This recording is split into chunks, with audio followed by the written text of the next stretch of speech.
श्री स्वामी समर्थ. स्वागत आहे तुमचं माझ्या चॅनलमध्ये. स्वामींच्या कृपेने तुमचा आजचा दिवस सुखाचा, समाधानाचा आणि आनंदाचा जावो, हीच स्वामी चरणी प्रार्थना. आणि तुमची जी काही इच्छा असेल ती पूर्ण हो. तर आजच्या या व्हिडिओमध्ये आपण बघणार आहोत 9 जुलै पासून ते 29 जुलै पर्यंत. गुरुपौर्णिमा 29 जुलैला आहे. तर या दिवसापर्यंत रोज आपल्याला एक अध्याय वाचायचा आहे. तुमची कोणतीही कठीण इच्छा असेल ती नक्कीच पूर्ण होणार आहे. चला तर मग व्हिडिओला सुरुवात करूया. प्रत्येक वर्षी ही आषाढ पौर्णिमा म्हणजेच या तिथीला गुरुपौर्णिमा साजरी केली जाते. या वर्षी 29 जुलैला गुरुपौर्णिमा आहे. तर या पौर्णिमेला व्यास पौर्णिमा आणि वेद पौर्णिमा या नावाने देखील ओळखले जाते. या गुरुपौर्णिमेला हे गुरु आणि शिष्य यांच्यातील पवित्र नात्याचं प्रतीक आहे. या दिवशी लोक त्यांच्या गुरुकडून मिळालेल्या ज्ञानाबद्दल आणि मार्गदर्शनाबद्दल आदर्श आणि कृतज्ञता व्यक्त करत असतात. आषाढ महिन्याच्या पौर्णिमेला येणारा गुरुपौर्णिमा हा सण वेदव्यास प्राचीन आख्यायिकानुसार विविध पुराणांचे लेखक म्हणून आदरणीय मानले जाते आणि वेदांचे 4 भागामध्ये विभाजन करून संकलन करण्याचे श्रेय त्यांना दिले जाते. महागुरु म्हणून ओळखल्या जाणाऱ्या या दिवसाला त्यांचे आशीर्वाद घेण्यासाठी अत्यंत शुभ मानले जातात. वेदव्यासांच्या कृपेने अज्ञानाचा अंधार दूर होतो आणि ज्ञानाचा प्रकाश एखाद्याच्या जीवनात प्रवेश करतो असे मानले जाते. की या दिवशी पवित्र नदीत आपण स्नान करून दान केल्याने पापापासून मुक्ती मिळते आणि धनसंपत्तीत वाढ होते. गुरुपौर्णिमेच्या दिवशी गुरुची पूजा करणे खूप शुभ मानले जाते. या दिवशी पूजा केल्याने आपल्याला अक्षय पुण्याची प्राप्ती होते. शास्त्रानुसार या दिवशी त्यांच्या घरी लक्ष्मी यांच्यासह भगवान सत्यनारायण यांची कथा सांगण्याला विशेष महत्त्व दिले आहे. गुरुपौर्णिमेच्या दिवशी मातीची भांडी, पाणी, धान्य, हंगामी फळे, कपडे, मिठाई आणि गूळ इत्यादी दान करणं अत्यंत शुभ मानलं जातं. गुरुपौर्णिमेच्या दिवशी जर आपण उपवास केला आणि सेवा केल्या तर त्यामुळे आपल्या कुंडलीतील गुरु ग्रह हा बलवान होतो. तसेच पितृदोषापासून सुद्धा आपल्याला मुक्तता मिळते.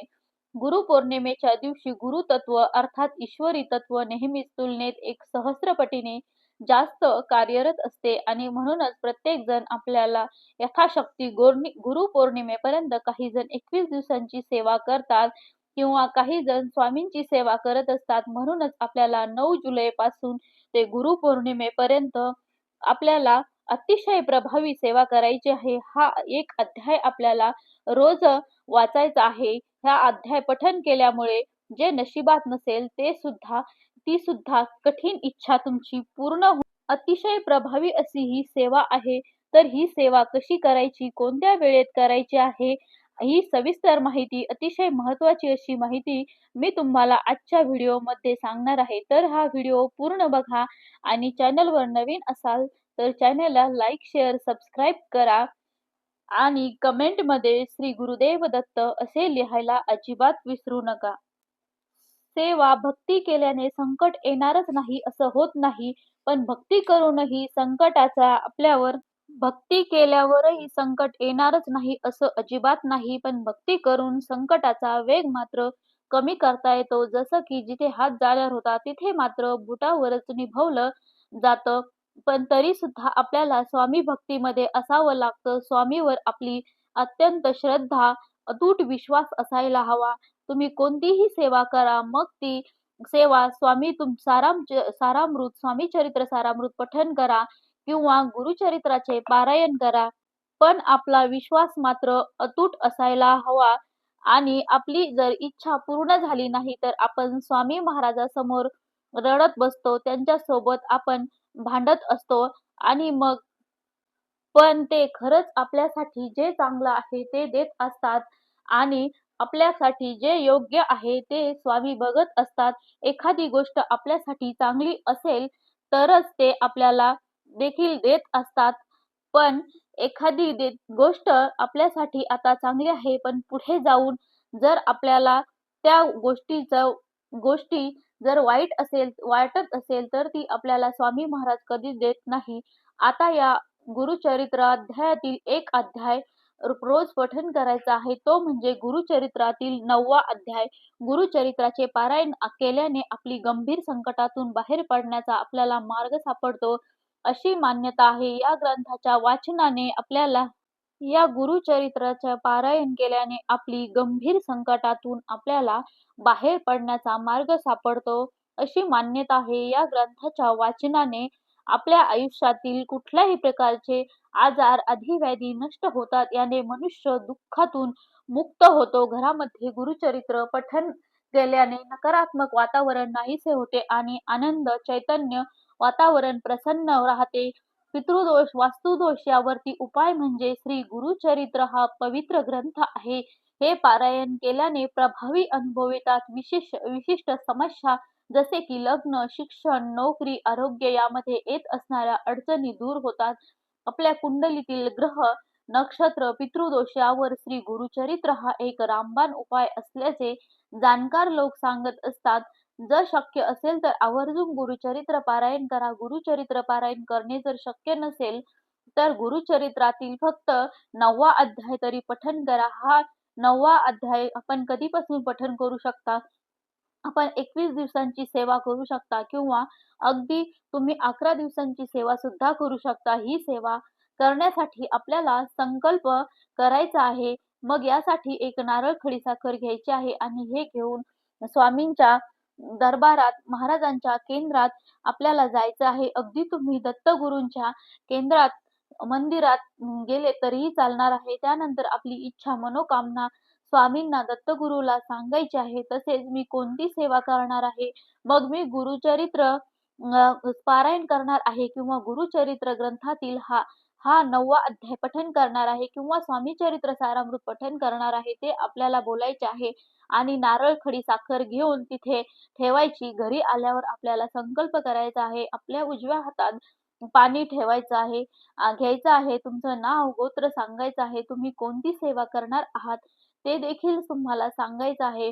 ते पाणी ताम्हणामध्ये सोडायचं आणि हे पाणी जे आपण तुळस किंवा कोणत्याही झाडाला तुम्ही टाकू शकता. आता आपण गुरुचरित्रातील 9वा अध्याय पठण करणार आहोत. तर सर्वप्रथम देवघरात दिवा आपल्याला प्रज्वलित करायचा आहे. कारण सेवा कोणतीही असो, उपाय जो आहे तो आपल्याला अग्नीच्या साक्षीनेच करायचा आहे. आता आपल्याला आसन घेऊन बसायचं. रोज गुरुचरित्रातील 9वा अध्याय आपण एक वेळ ठरवायची. मग तुम्ही सकाळी सेवा करू शकता किंवा तुम्ही संध्याकाळी देखील करू शकता. फक्त दुपारी 12 वाजल्यापासून 12:30 ची जी वेळ असते ती दत्तगुरूंची, स्वामी महाराजांची भिक्षेची वेळ आहे. या वेळेत तुम्हाला ही सेवा करायची नाही. आता ही सेवा घरातील कोणत्याही व्यक्तीने जर केली तरीही चालणार आहे. अगदी लहानातले लहान, मोठ्यातले मोठे प्रत्येकाने जरी सेवा ही केली तरीही चालणार आहे. अतिशय उत्तम आहे. फक्त मासिक धर्म असलेले किंवा सुतक वगैरे सोडून या काळामध्ये तुम्हाला ही सेवा जी आहे ती पुढे 21 दिवस किंवा 11 दिवसांची ही सेवा करायची आहे. पण आता ज्यांना एक श्लोकी गुरुचरित्राचे वाचन केले तरी आपल्याला संपूर्ण गुरुचरित्र वाचन केल्याचे फळ आपल्याला मिळणार आहे. एक श्लोकी गुरुचरित्राचे वाचन तुम्ही सकाळी किंवा संध्याकाळी करू शकता. ही सेवा करत असताना तुम्हाला संकल्प घ्यायचा आहे. तुम्ही 21 किंवा 11 दिवसाची सेवा ही करणार आहात. आता देवघरामध्ये दिवा लावायचा आहे, आसन घेऊन बसायचं आहे आणि मग ही सेवा करायची आहे. दत्त अवतार झाला कलियुगी, श्री पाठपीठापुरी त्यामागे दुसरा, निरस सरस्वती करंज ग्रामांतरी, तीर्थ हिंडत पातला भिल्ल वाडीची ग्रामांतरी, येथुनी मग गाणगापुरी वासेवरी दिनांच्या आश्रमा येऊ. तर अशा हा एक श्लोकी गुरुचरित्राचा आपल्याला पारायण हे करायचे आहे.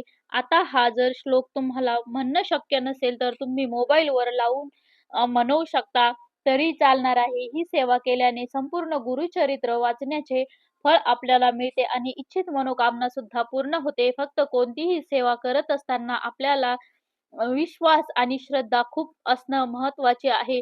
तुम्ही एखाद्या व्यक्तीला स्वामी चरित्र सारामृत ग्रंथ खरेदी करून दिला तर तोही चालतो. कारण जर त्या व्यक्तीला त्या ग्रंथाची आवश्यकता असले तर त्याचे पुण्यफळ हे तुम्हालाही प्राप्त होते.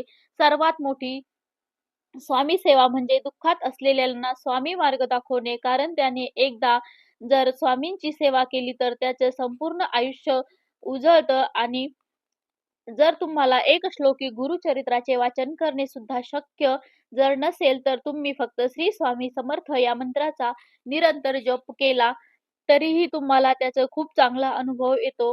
फक्त हा एक मंत्राचा जप आहे आणि प्रत्येक व्यक्तीने केला जसा जसा जप वाढतो तशी तशी आपल्याला आपली परिस्थिती सुधारलेली दिसते. आणि जेव्हा आपण 6 लाखापेक्षा जास्त आपला श्री स्वामी समर्थ या पवित्र नामाचा जप होतो, तेव्हा आपल्याला त्याची प्रचिती येते. या जपाने पैशाचे मार्गे मोकळे होतातच, तसेच संतती विषयीची चिंताही मिटते व मुलामध्ये सुधारणा होते. इतकेच नाही, तर या जपाने पुढील घडणाऱ्या घटनांचं सुद्धा आपल्याला आगाऊ सूचना मिळू लागतात. सज्जनांचा सहवास घडतो, धार्मिक ग्रंथाचे वाचन घडते. इतकेच नाही, तर चेहऱ्यावर दिव्य तेज दिसू लागते. म्हणूनच हा व्हिडिओ जास्तीत जास्त लोकांपर्यंत शेअर करा. प्रत्येकाच्या आयुष्याचे कल्याण होणारच आहे. आणि मनामध्ये श्री स्वामी समर्थ, जय जय स्वामी समर्थ या मंत्राचा जप करा. आणि हा व्हिडिओ जर आवडला असेल तर चॅनलला लाईक, शेअर, सबस्क्राईब करा. कमेंटमध्ये श्री स्वामी समर्थ लिहायला अजिबात विसरू नका. श्री स्वामी समर्थ.